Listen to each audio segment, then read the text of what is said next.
ये डोनट किस तरह किलो है? पर पीस के हिसाब से है, 600 का ये डोनट है। अच्छा, ये पर पीस का हिसाब है। अच्छा अच्छा, दिखाएं ज़रा आपको ये पर पीस कितने का है? ये पर पीस 300 का। अच्छा, ज़बरदस्त ज़बरदस्त। इसका मतलब है 300 का डोनट्स। ज़बरदस्त।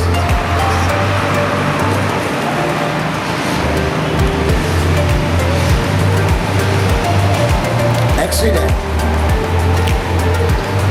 ज़बरदस्त।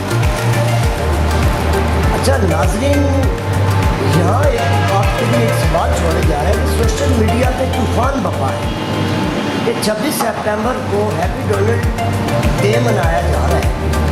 लोग मनाएं या ना मनाएं, मगर क्या ये शराफत है, ये सियासत है, या फिर लोग डोनट खाना छोड़ें?